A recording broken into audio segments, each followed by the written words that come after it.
Bona tarda. Avui, dins de la programació de biblioteques, tenim l'activitat Parlem amb l'escriptor Douglas Kennedy, que parlarà amb Antonio Lozano de la seva última novel·la, Isabelle a la tarda. Aquesta activitat és en col·laboració amb les editorials, Arpa Editores i Univers Llibres, que són les que publiquen l'obra del Douglas Kennedy, donar-los les gràcies.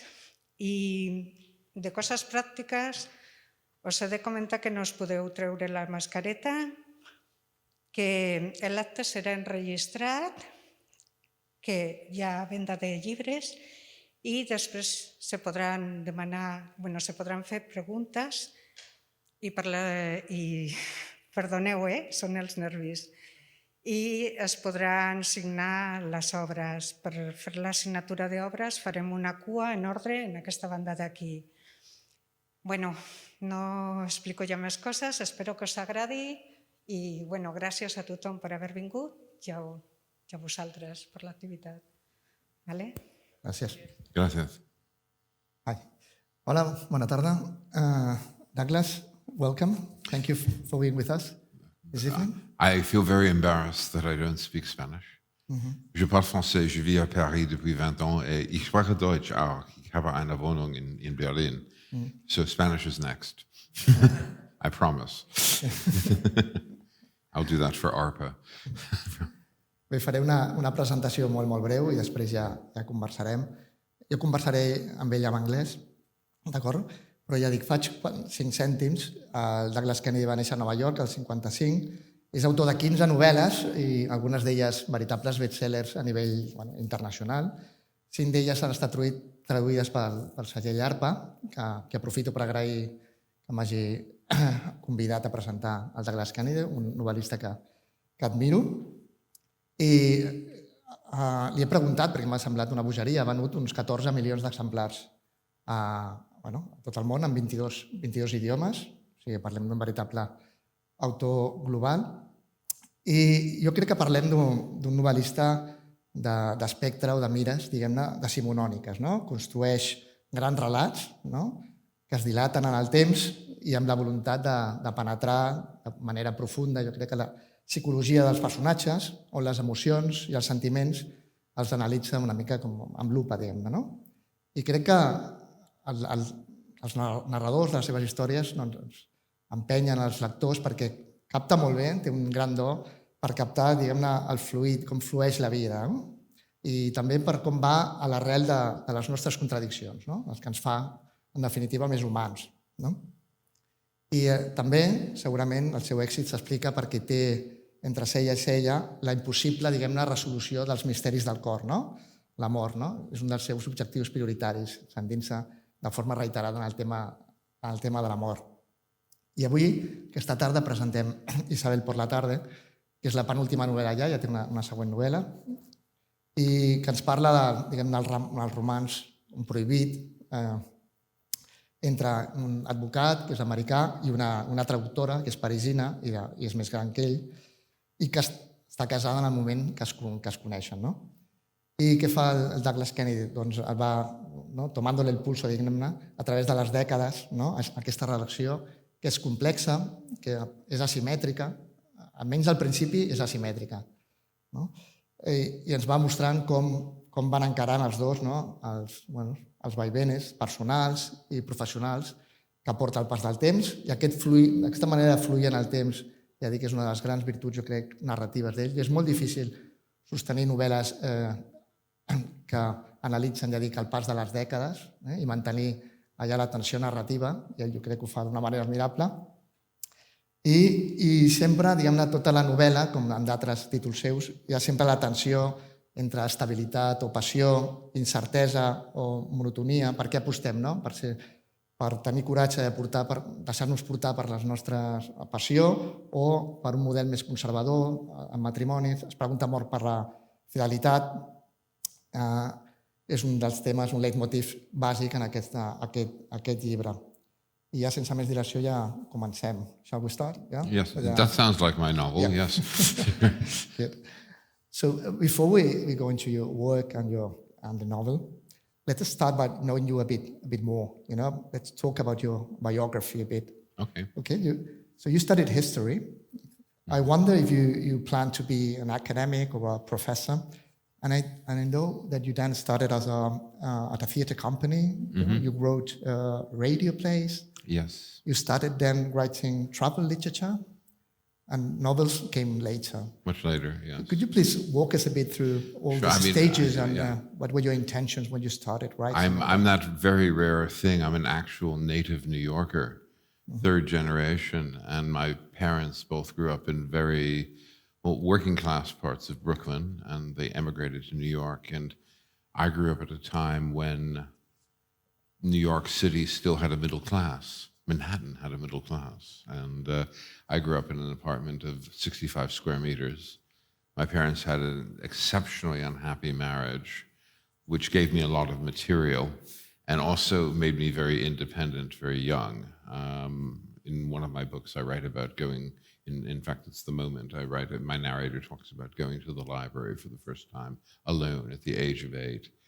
And it was the first time he traveled, and he also discovered that actually books were an escape. That was me.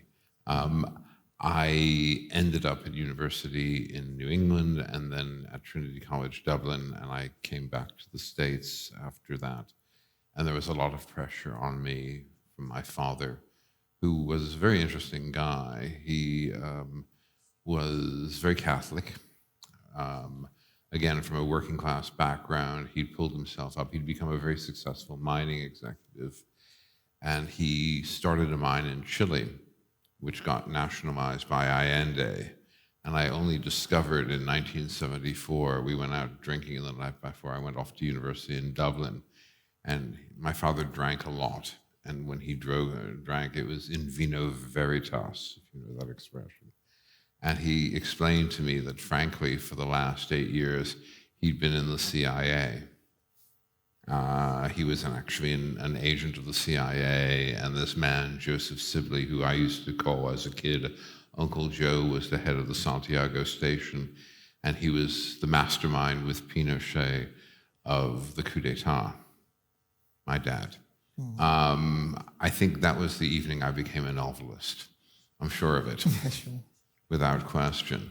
Anyway, I fled New York because there was a lot of pressure on me to become a lawyer or a businessman. And I went back to Dublin, and I lived a very bohemian existence. I mean, I never came from money, so I didn't know that. And started a little theater company and lived in a room with no heating, an electric heater, and a toilet in the hallway. I mean, very simple, but I was living an interesting life. And 18 months after that, at the age of 23, I applied for and I got the job of running the National Theatre's studio theater. And I was there for 5 years. And I used to go back from the theater at night with a manual typewriter and a packet of cigarettes. I used to smoke like crazy in those days. And I started to write. And I wrote some radio plays, which were done by the BBC. And I quit my job and decided at the age of 28 I was going to be a writer. And I've lived thanks to this since then. And I'm 66 now. I've never had another job. And basically, I tried to be a playwright for a while. I had some things on. They weren't very good. When I think back on them now, I wrote a narrative travel book. I moved to London with my then wife. I got published. And my success as a novelist came very late.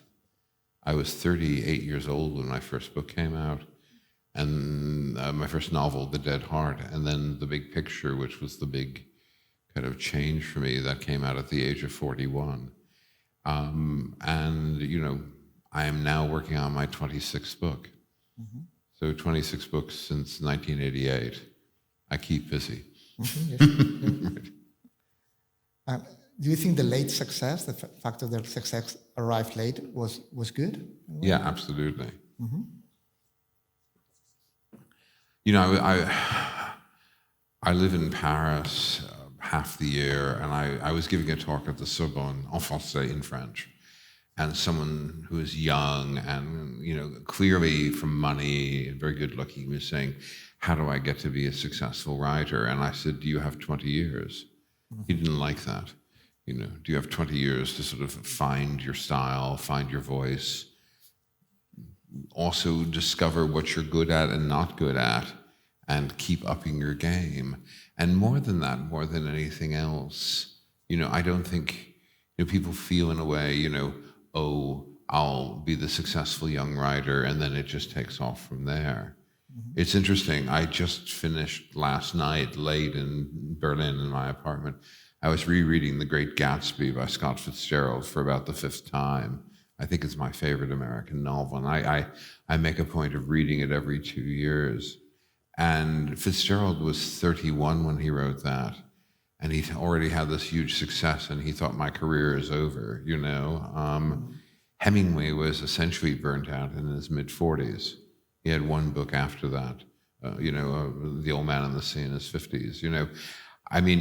I've always modeled myself on writers with long careers like Graham Greene, who kept going right until the end of his life.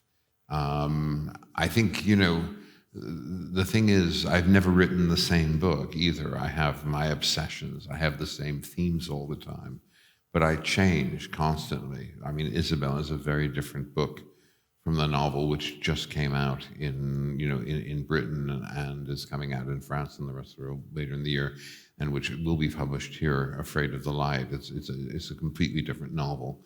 And I like changing all the time. I don't ever try to write the same thing. I think the one thing I feel in life, I said this once to my children, I said, life is a mixed bag. There'll be good things and bad things, and sometimes some very bad things, sometimes some actually tragic things. All you can do is make life interesting.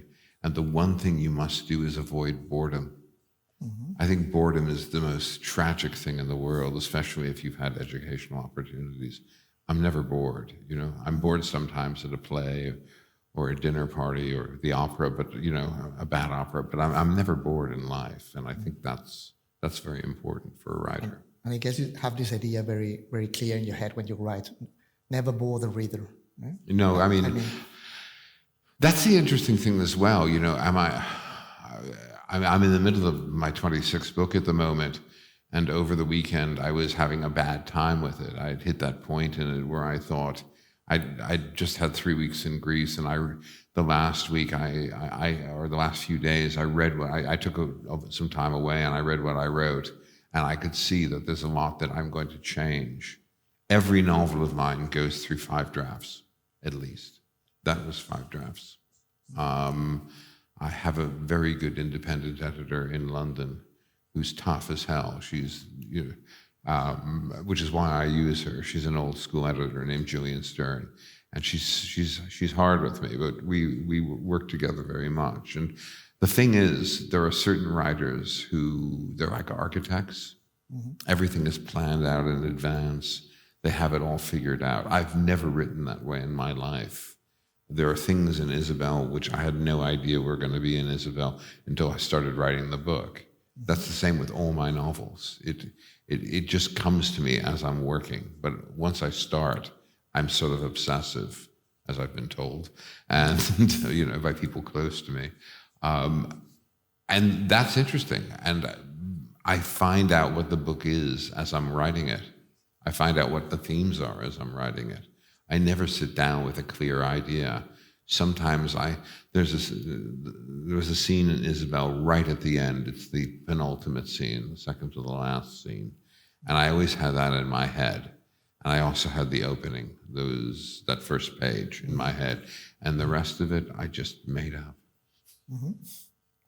And although having written very different books, and also not having a clear idea where you're going with them, nevertheless, since you started writing, have you had at least an idea of what you want? What are your literary interests? Why you write? I write in order to find out something about the human. Well, is this something that moves you, no matter what I suppose if you look back at all the fiction I've written, I'm always dealing with the mess that we all make of life. That's my ongoing theme. I think that's probably the side effect of having been raised in not a very happy family and watching two parents kind of tear each other apart, which, as I said, also got me out of the house and got me, thinking about other things and also watching them. So I think that's sort of an ongoing thing. I agree completely with Freud, with the idea that basically we are always replaying childhood in adult life. And I also believe very strongly that the biggest struggle we all have in the world is first and foremost with ourselves. Mm-hmm. That's, the biggest argument you have as a person is with yourself. Mm-hmm. And how you negotiate that argument, I think determines a lot. There's a great line from a German poet of the 19th century, the same era as Goethe, Novalis. He's forgotten now, but it's, he's remembered for this one line, which is character is destiny. Mm-hmm. Le character est le destin, en français. And I think that's absolutely right. Mm-hmm. And so when I'm thinking about my characters, especially my central characters, I'm always interested in what keeps them up at night, what makes them worry, what makes them not sleep, what gets them talking themselves into situations they know they shouldn't be in. Stuff that I've done my entire life, show me anyone who hasn't made those mistakes, or not. And that interests me very much. The way we actually frequently talk ourselves into lives we don't want. What are we searching for? Most of us haven't a damn clue, What do you want, I think, is one of the toughest questions in the world. Most of us don't have an answer. Mm-hmm. And maybe we shouldn't. Mm-hmm. And maybe I'm trading a very personal domain here, but following Freud's thread, would you say then that your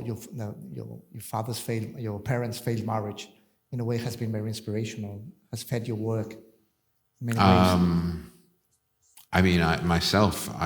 My parents should have left each other, My father was Irish Catholic, and my mother, she's still alive. She's a very old lady now, but she's German Jewish. So I'm Jewish, even with the name Kennedy. It's bizarre, but I'm Jewish.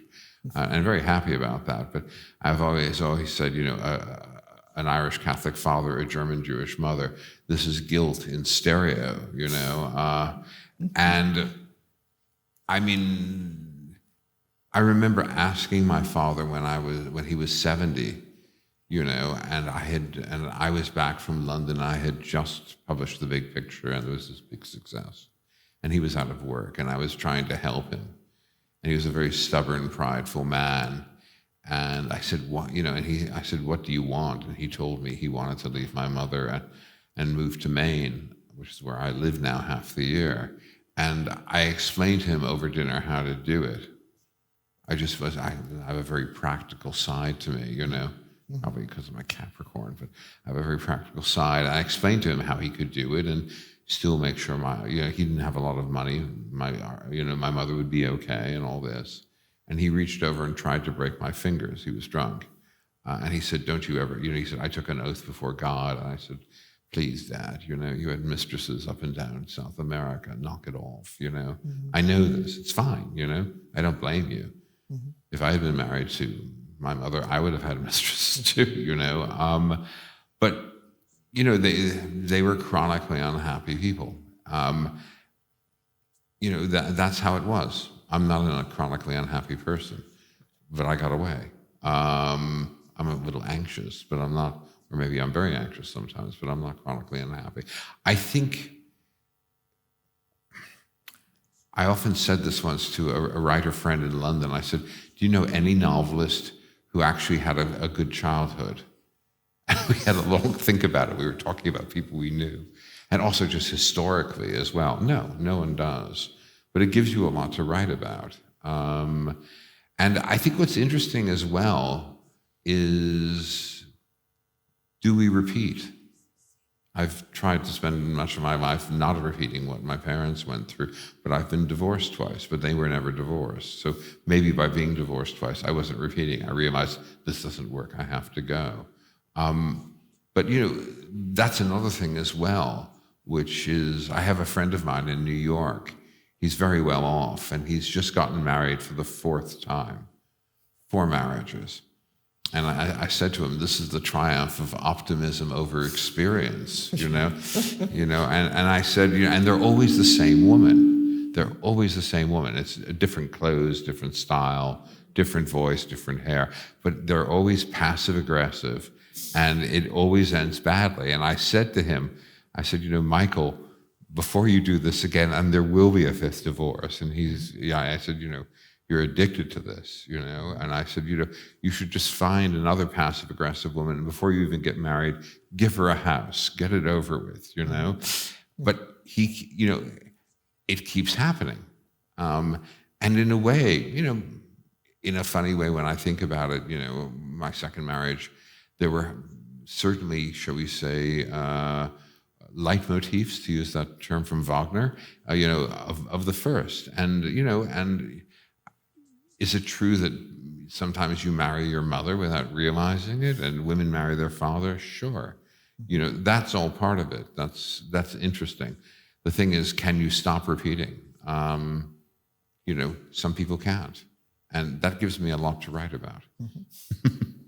So if you believe in the theory that there is a sort of, let's call it an original wound behind every writer, have you figured out your original wound, or you precisely write in order to find out in a way?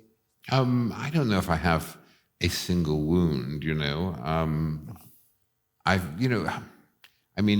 if I went around this, auditorium and asked everyone, I think everyone here has probably had very difficult things in their lives. Show me a life without tragedy. I don't think it exists. It's a real problem I have sometimes with the United States, with my country. I have a lot of problems with my country, especially political ones. At the moment, I think we're actually we are a failed state now, and we're in a downward slide. But that's another story. That's the next novel, and that's the one I just published in Britain.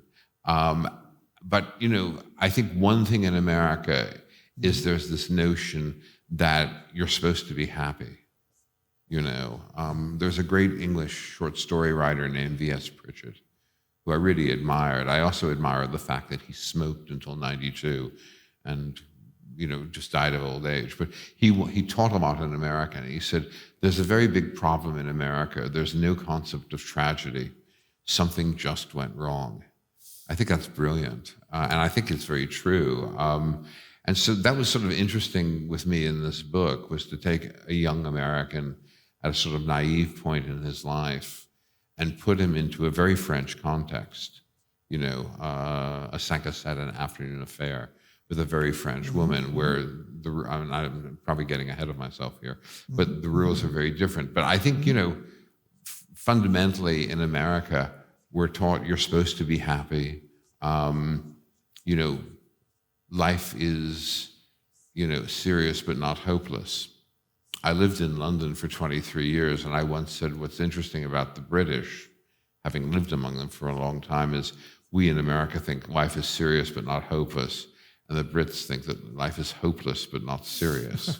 That's brilliant. And yes, and I think that's very true. So I think in America we consider life to be a great project, and and somehow you're going to get it right. And maybe I've lived half my life in Europe, and I have an Irish passport as well, and maybe France has completely corrupted me, but I don't think you ever get it right. Mm-hmm. And that's kind of interesting in itself. Yeah, sure. And I wonder if you see yourself inside a certain tradition of the romantic novel, one with literary ambition and scope, in a sense. Say this because of your interest in love affairs and the nature of love. When you talk, there's sort of two types of romantic novels. There's what the French call l'eau de rose, which is kind of, or the English call Mills and Boon, which is a style of. It was actually a publishing house that published these sort of very romantic novels, gushing books. For me, one of the great love stories, and it's a very complicated book, and it certainly made me want to be a writer, is Graham Greene's The End of the Affair. I don't know, has anyone read that here? Mm-hmm. You should. It's, it's brilliant. And I remember reading that, and it's set during the war in London, and it's about a novelist. So I was immediately interested as someone with that ambition when I was reading it at 25, who begins an affair with his best friend's wife. And it gets very Catholic, as Greene does frequently. But it's about love as possession, and also love as an act of destruction. And that interests me immediately. I think Madame Bovary, bizarrely enough, is in that tradition as well. Madame Bovary basically was the first novel that dealt with the fact that for most people, the day-to-day, what the French call le quotidien, the day-to-day is a nightmare, and it's boring. Mm-hmm. I think The Great Gatsby is very much a romantic novel as well. Mm-hmm. Besides having the kind of central romance between Gatsby and Daisy, it's also, romantic completely in its kind of scope, and it's romantic with clarity. It's something I think when you're writing about love, you have to be very careful. You can never gush. I'm mad about classical music. It's one of my great passions. And one of the reasons I live in Berlin is for the Berlin Philharmonic. I actually have had a subscription for 8 years. Mm-hmm. And I go to about 5 concerts a week in Berlin and elsewhere. And jazz as well. And there's good jazz clubs here in Barcelona, by the way. That's a digression. But something that Puccini, when he was writing La Bohème, he wrote in the margins, in the scene where Mimi dies, right at the end. And it's interesting, if you know the opera, Rodolfo is there with their friends, but she's upstage and she dies alone. They suddenly realize she's gone. And Puccini wrote something that I thought really made sense to me when I was thinking about how you do this sort of thing. He said sentiment, but not sentimentality. Mm-hmm. And I think that's very interesting, Yeah. If you can touch people and write in a certain truthful way about this stuff, but not be sentimental, try to have a kind of hard clarity to it at the same time, I think you can maybe get away with it. Mm-hmm. Let's get deeper into this. It was one of my questions. Sure. It's such a difficult balance, no? You're always trying to be sentimental, but not cheeky. Yeah. Finding this balance between sentiment and sentimentality. How do you know when a sentence falls on one side or the other? How do you? I try not to write sentimental sentences. I don't think I'm a sentimental person. The mother of my children, my first wife, who I was together with for a long time, she once said, the problem is you see things too clearly, and she was Irish, and she didn't want to see things clearly, which was and they often don't. And I think, Hemingway once said, basically, an important thing with a writer is a first-rate bullshit detector. I like that. The basic idea that you can look at something. If you want to talk about a romantic novel as well, A Farewell to Arms, that comes to mind as well. That is a great love story, but told with tremendous simplicity and clarity, and it's unbearably moving. And that was also something I was thinking about while writing the book. I think, again, when you do 4 or 5 drafts, you have a chance to go, that's terrible, And the first draft I write of any book, it's almost like I vomit, bleh, It all comes out. And I've always, this is not a long novel. It's about 85,000 words, 90,000 words. And the original draft was 160,000 words. Mm-hmm. So I cut half of it. Mm-hmm. And, when they're dead, when I'm dead, they can go into the archives and see what I did. But, I think that's how you avoid sentimentality. But also, the other thing is I'm trying to connect with readers, and I'm trying to not write the truth, because there's no such thing as the truth. There's empirical truth. The sun rises in the east, sets in the west. That's about it. The tide goes in and out. The rest of life is an interpretation. But, when you're trying to write about two people who are having this passionate dissociation over 30 years, I was interested in how do you write sex in a way which isn't weird, creepy, or just terrible.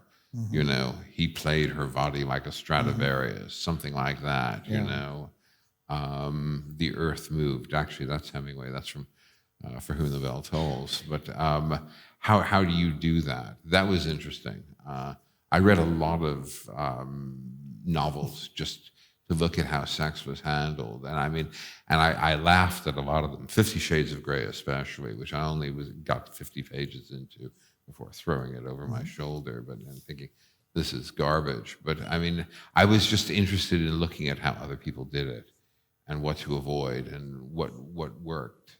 And also, I think what's interesting is love is mysterious.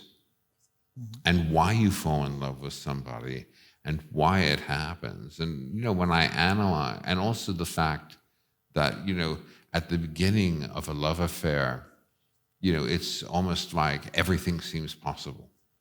The route is completely wide open. The sex is extraordinary. You're just kind of completely captivated. I've been there, I know it a few times in my life. You can think of very little else. And then there's this moment about 3 or 4 months into it when one morning 2 trucks pull up and all the baggage falls out. And that's interesting to me as well. And that comes into here, which is the fact that, this is also what happens is you don't really know the person when you're falling in love, really. And frequently you're projecting onto that person everything you want. That's Flaubert got this brilliantly in Madame Bovary. Emma Bovary meets this capitaine, her captain, and she's read romantic, fiction her entire life, and she's with this dull little man who's a provincial doctor. And although Flaubert couldn't do this in the mid-19th century, it's clear the sex is workmanlike and terrible, and lasts about 2 minutes. Thank you. Good night. And suddenly she's with this captain, and she projects, and she's also a housewife and going out of her mind, and she projects everything onto him immediately. That was very radical. That was pre-Freud as well. It was very radical. And in a way, that's also what happens in love, is that people project onto each other what they need. Sam does it at the beginning with Isabelle. But also what's interesting about, a long-term relationship, and I think it was something I wanted to show here, because it's about a book, it's a novel about an afternoon affair that lasts 35 years. And the balance of power changes constantly. And that I found very interesting to look at, because also that's what happens in a long relationship. The balance of power is always there, and there's always an undercurrent of a struggle for some sort of power that's going on. It just seems inevitable. Sure. As much as you want to avoid it, it just seems to happen. Always there, yeah. So what was the original trigger of the novel, Isabelle in the Afternoon? It was a character, a situation, or a scene, or a subject you wanted to explore? I just, I had been married the first time for 25 years, so a big marriage. I fell madly in love with someone and rushed into something, and it was over within 5 years, and I left. And I was glad I left. I was very upset. I was very angry with myself as well for being stupid. And I was, and I remember kind of sitting around with a friend of mine who was actually, she's a very brilliant scientist at the Institut Pasteur. And, she was talking very much about, she just discovered her husband was seeing someone else. And we were having a long dinner over a good bottle of wine. And I said to her, sometimes I think actually, is it really possible to create a day-to-day life with somebody? People do it. There are people who are married a very long time, but the divorce rate kind of indicates otherwise. My parents' generation rarely divorced, My mother's well into her 90s now. It's more of a thing that started happening in the late 60s and onwards. And I just was interested in sort of exploring that idea of two people who meet twice a week, initially just to simply have 2 hours of passion with each other. It's a very French arrangement. It's called un 5-7. And I thought also, having lived in France for 20 years and speaking the language fluently and having been basically adopted by the country, they knighted me, and I have a French knighthood. I've sold a lot of books there. They filmed me twice. I also was interested in actually trying to look at the prism of this very French arrangement. Everyone says the French are romantic. They're not. I've had relationships with a variety of French women. I lived for 2 years with a professor from the Sorbonne. They're very Cartesian, if you know the expression, cogito ergo sum. And they're very compartmentalized. It's very interesting. And so the 5-7 is basically, the idea is, okay, you have the marriage, and, of course there's love, and this is how, procreation happens, and you have children, and you build a family. But there's this sort of implicit understanding that, love lasts a few years, and then it becomes, a stable relationship. So there are other rooms adjacent, but you never violate the central kind of main structure that you have created. That was a very traditional arrangement. It's changing a bit now. That was very much part of French life. And that was also anathema in the United States. We're a very Puritan country. It's interesting, here's a very interesting, I have a good friend who's a political writer on the Washington Post, and he told me at the convention in 2020 to nominate Trump, where, the born-again Christians were up there basically, railing against, gay marriage and unwed mothers and the decline of the traditional American family. In the Republican convention, more pornography was bought at night online by the delegates than anywhere than in recent times. My point, quite simply, is we're very hypocritical about sex. Our origins as a country are puritanical. It was the Puritans who founded us. And the first great American novel was by Nathaniel Hawthorne, The Scarlet Letter, which is a history of a woman who is wrongly accused of adultery in the Massachusetts Bay Colony, this very Puritan colony in 17th century North America, and was forced to wear a red A for adulteress, on her tunic. These are our origins, and fidelity is something that is considered sacrosanct, and people talk about, oh, he cheated, maybe France has corrupted me completely. In fact, I think it has.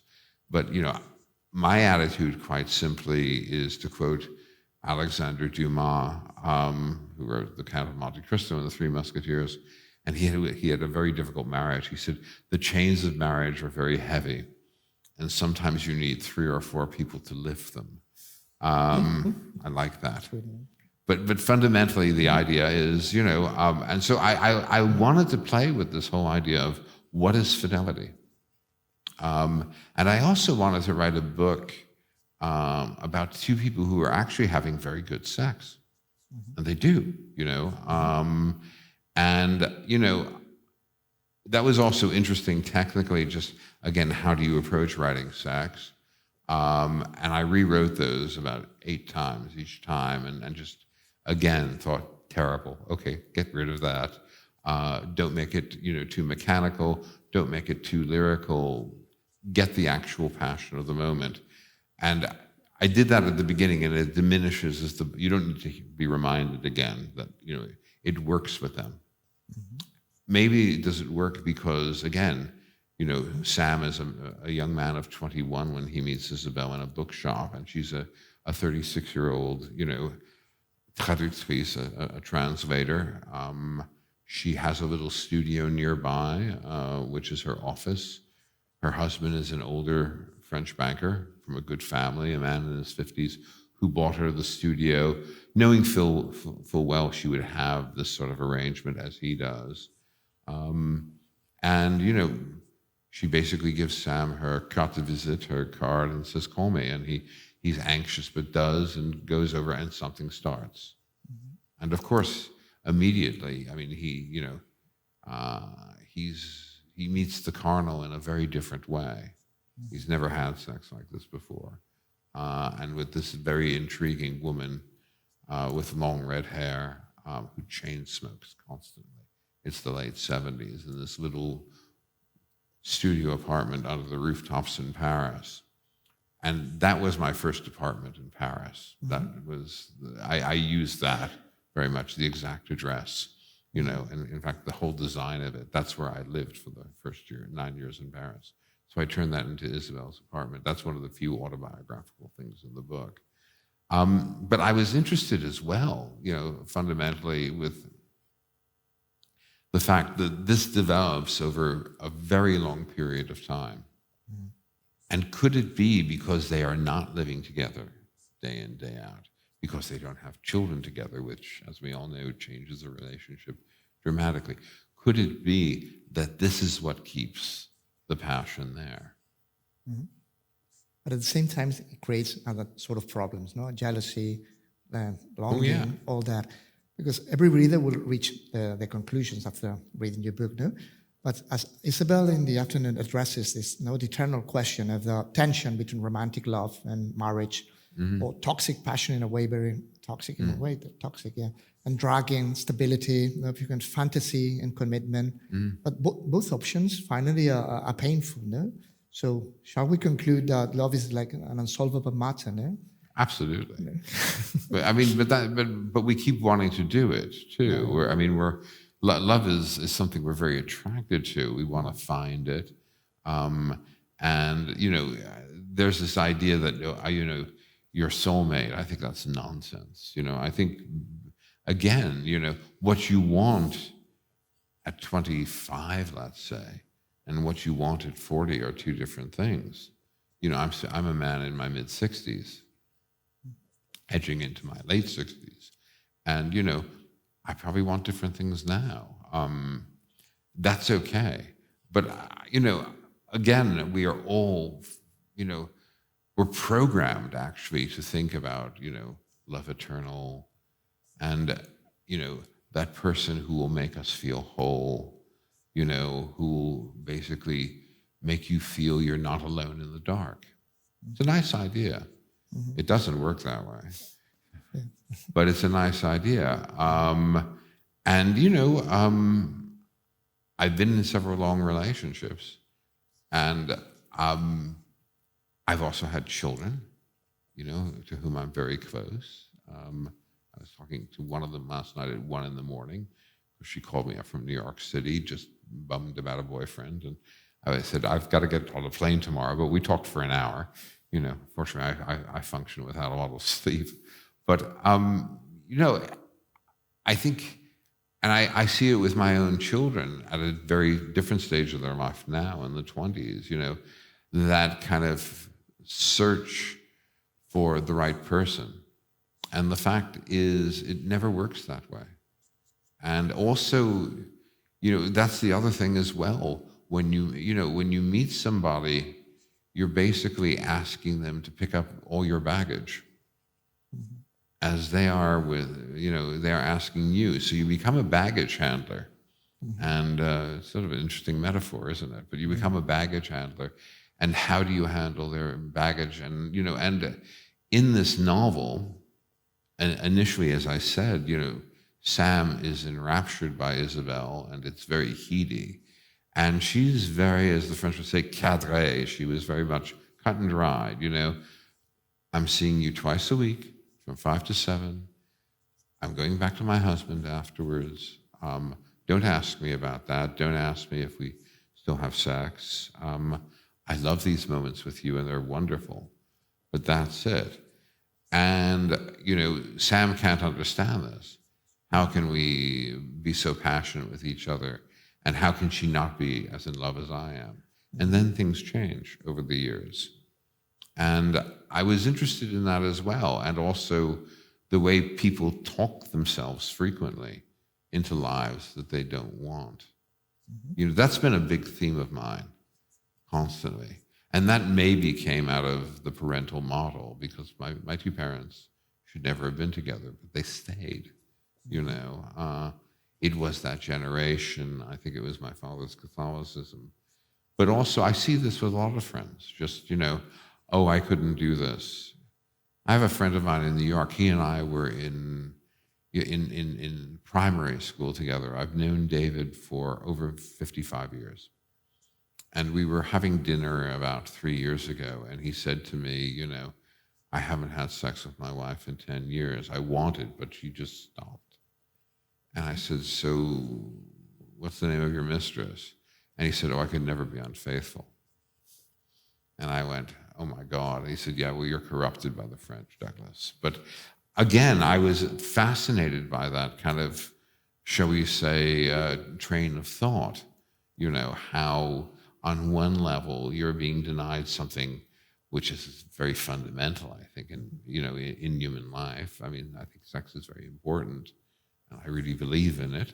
And yet at the same time, you're almost accepting that, and also knowing, but I can't break the bonds of matrimony. That's a very American setup. But, you hear these stories all the time. One thing about me, I function like a sponge. I love getting people talking about their lives because there's so much material, and it's always interesting. It really is. And I wanted to also just deal with two people, who are not extraordinary in any way. He's a lawyer, she's a translator, in a very unusual setup, but follow them through the course of their own very separate lives and when they come together. And, there's a moment where Sam wants it very much, and there's a moment when Isabelle does, and he balks and I think makes a very safe call and is with somebody else, and that goes very wrong. And it's also about the fact that their lives, like everyone's lives, are shattered by tragedy. They both have, things that happen to them, especially with their children, which are tough. My son is autistic, which has been the biggest thing in my life, probably. He's a young photographer now. He has a master's from the University of London, but, Max, when he was 5, I was told by alleged professionals and experts, this boy has no future. And he's now he just spent a year in New York, and he's moved back to London recently. He's living in my apartment there and trying to get himself going as a photographer. He is a remarkable man, one of the most cultured people I know, and also very isolated and lonely. But that also changed my life radically, having a child with what's, I guess, best known as a disability, and yet someone who's very extraordinary. And it also opens up the fact, and I think this influences the book, that life throws you these cards, some of which are very difficult, and how you play them, well, that goes back to what I said earlier, character is destiny. And this novel is a clear example of how useful and how good for your work has been the fact of living in Europe, not staying forever in the States, how you get the influences from here, from your birthplace, but also from Sure, Europe in a way. yeah. That's really. I mean, I go back and forth constantly. I've been, I have friends in America who always said to me, they said, you're crazy. But even during COVID, I did 20 foreign trips during COVID. And I also did a huge road trip through America for a French newspaper, writing about it at length. I will be going back to the States on Sunday for 10 days, and I'm back in France and Germany. And I live that life back and forth all the time. And I like it. I think I have a hypothesis about life and about relationships. Everything looks better with a round-trip air ticket. I think it's very true. I mean, if you're not stuck in one place for a certain amount of time, there's flexibility. And I've basically created my life that way. But also, I mean, this is a book also about a relationship which is based on distance, too. And a long time apart from time to time, and how that works. Let me see if someone wants to ask something, the audience. Sure. Ens queden com 10 minuts, una cosa així. No sé si algú del públic té cap pregunta, és la vostra oportunitat. Jo, si no, tinc moltes, donarà... Who wants to start? Sempre hi ha algú que ha de trencar el gel. Vinga. Sí, Bueno, tenim el micro. De fet, li faré dues preguntes molt breus que et demano que li tradueixis. La primera és què pensa d'un novel·lista que a mi em recorda molt a ell, o ell molt al novel·lista, que és Irving. Quina opinió en té? Aquesta és una pregunta. I l'altra pregunta, si es coneixen, si es respecten, si tenen amistat intel·lectual. I la segona pregunta és, sabem que ha trobat molt material amb la història dels seus pares, però si troba material també, i amb quina novel·la, amb la història dels seus fills. És a dir, quan els seus fills seran el material per construir una novel·la. Have they been translated to you? No. So the first one was he thinks that your work reminds him of John Irving's work. And he wonders if, two things, if you see this connection in a way between your work and John Irving's work, and if you know each other also, if you're someone close to you in a way. I think I've said this once, I've never written a book that is directly from my life, but I've used everything that's happened to me. If you understand that difference. And I think that's interesting. I think if you write directly from your experience, I mean, everyone asked me, who's Isabelle? And I said, well, there have been several Isabelles. There's not an Isabelle, and, Sam's story is not my story. And in fact, Sam's background is radically different from my own, and his profession, everything else. So there's not really, a direct autobiographical link. But at the same time, everything I write is me, Flaubert said that about it. He said, Aimer Bovary, c'est moi, And I think that's very true about writers, is, as I said, I function as a sponge. And I use everything, and I kind of redo it in a very different way. But you don't see any resemblance between your work and that of the novelist John Irving? Of who? John Irving? Maybe John Irving? John Irving, yeah. The work. No, I don't know about John Irving's. He's a writer I respect, but I think we're slightly different in some ways. He has a slightly more fantastical side to him as well. A more, he's sometimes, I think, a little whimsical, a little too whimsical for my taste. But he's a good writer. I mean, I think, if I was looking at an American writer who,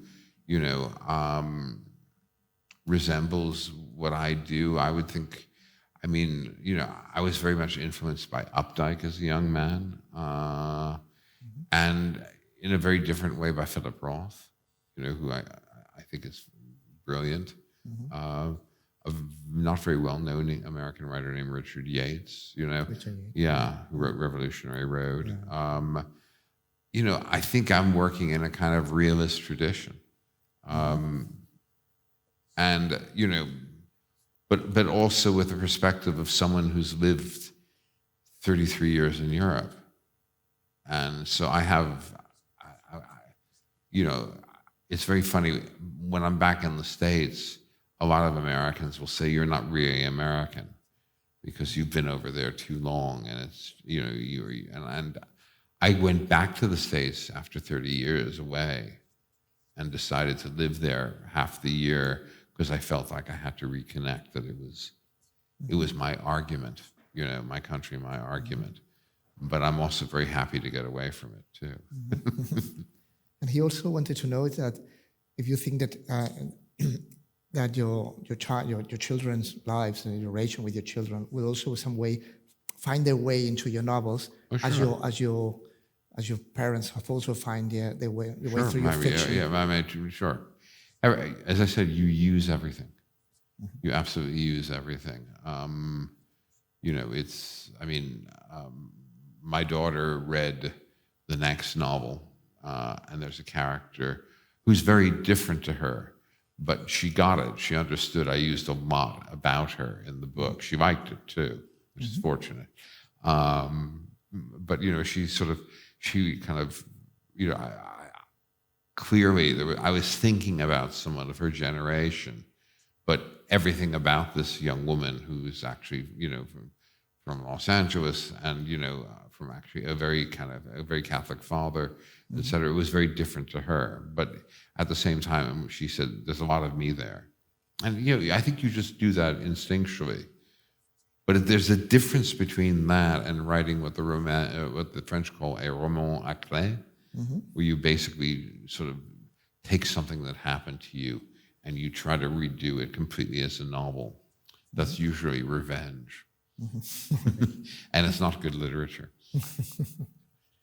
No sé si hi ha cap altra pregunta del públic, cap comentari? Sí. Jo si no li puc All right, traduir. here. Yeah. You will get the translation. I was going to make it in English in any case, so So you don't need. No need to. Great. I was wondering, you talked about your father had been involved in the Chile coup in, Allende's time. I've read a couple of your books, but I don't know if you've written about this. I have. Okay, and which one? Because I'm sure it'll be interesting. The Great Wide Open. Okay, The- and it talks about. Yeah. Okay.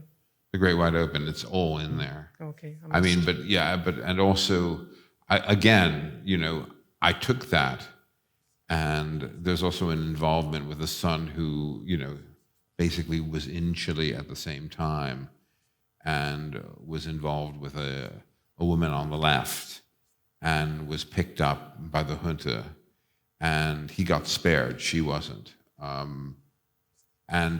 I used the scene because I researched this and I knew about it, that Pinochet's thugs would pick up leftists and they would bundle them in a plane and fly them over the Pacific and throw them out at 20,000 feet. It was horrendous.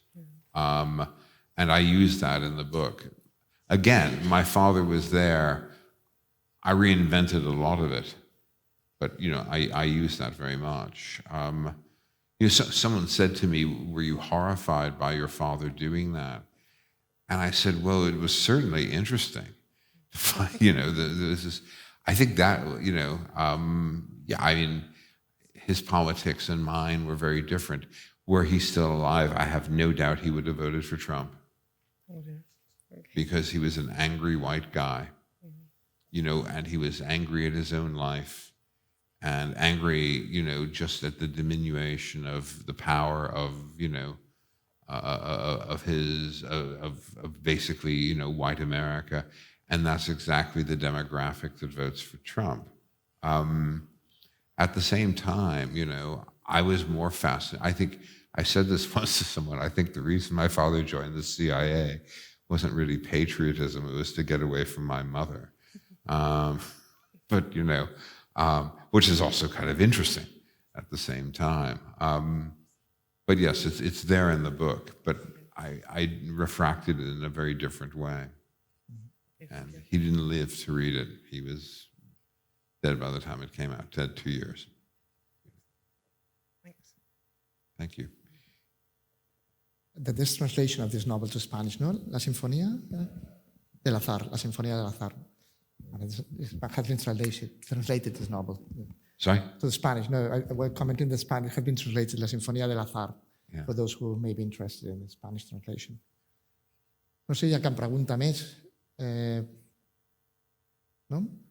Si no, acabo jo amb una darrera pregunta. Last question. Okay? From me? Yeah? No? Sure. Yeah.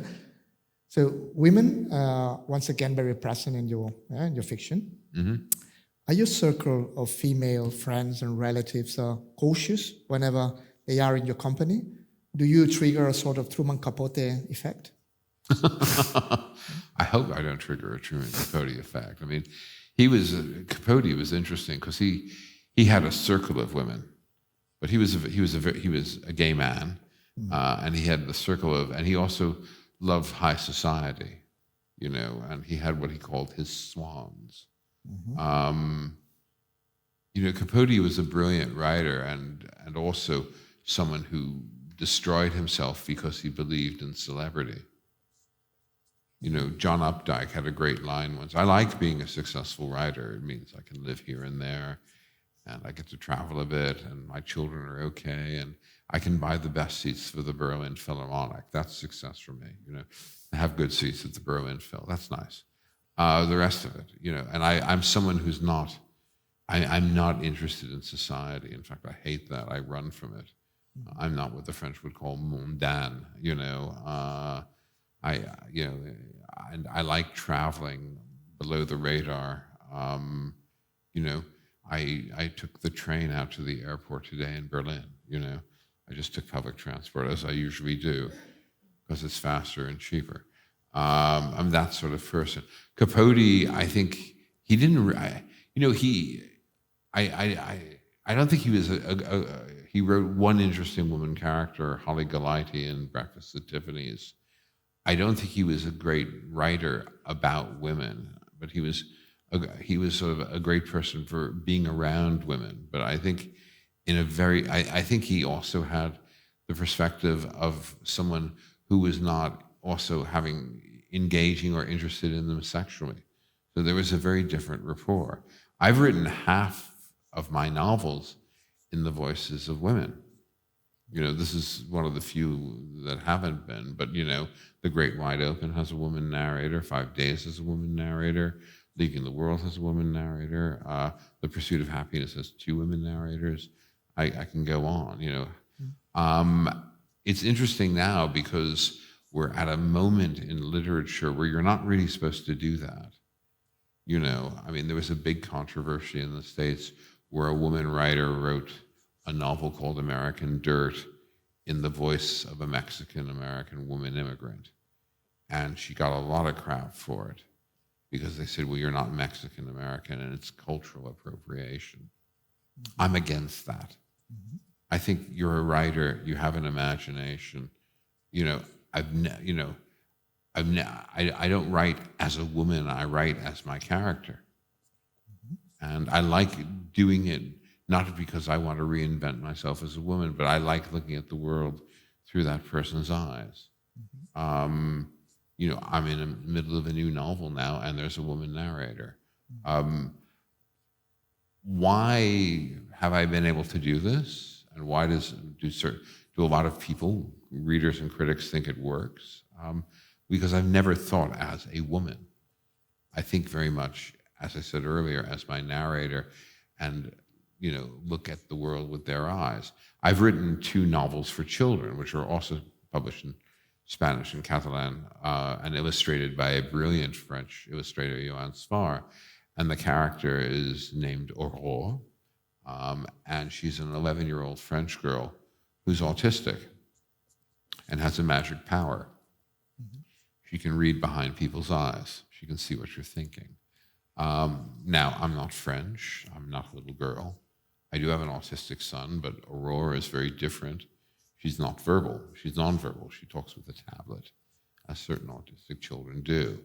I thought my way into her mind, and that was an interesting challenge for me.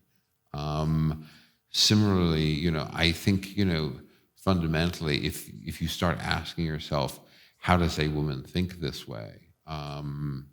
That's a terrible start. You have to think about your character. But more than that as well, it's interesting, my second wife was a psychoanalyst. Never marry a shrink. But basically, she said to me once, she said, the reason you're so good at this is you still are trying to figure out your mother. And I thought that was a pretty good analysis, I thought that was actually pretty smart. But it's also, I see this talking to my daughter, and I see it with people of my own generation, my friends, my women friends in their 60s now. A lot of them, went down the post-feminist route of giving up careers to have families. I know certain women who never had, children whatsoever and did the career thing. I've known people who've tried to manage the two, and it's been complicated. I grew up, watching a rather educated woman, my mother, frustrated being at home and yet not knowing how to get out of it. So as I said earlier, it gave me a lot to write about. But the interesting thing to me is to use all that and yet do it in a way where it's not me. It's someone else's story. But I'm just using what happened to me. I once said to somebody, I started writing my own contradictions and all my own internal conflicts. And then I realized that, there are a lot of people who share them because they, started reading my books. Sure. Okay, Douglas, it's been wonderful having you here today. Thank you very much. Chatting with you. Yeah. We hope to have you back here really soon. Maybe next time in Spanish. That would be good, yes. And we look forward to reading more of your books. So please keep writing. Yeah. And thank all of you for being here tonight. I know there's a lot going on in Barcelona tonight. There are another 4 or 5 literary events. Yeah. So you had a choice. Thank you for being here. Okay. Thank you very much. Thank you.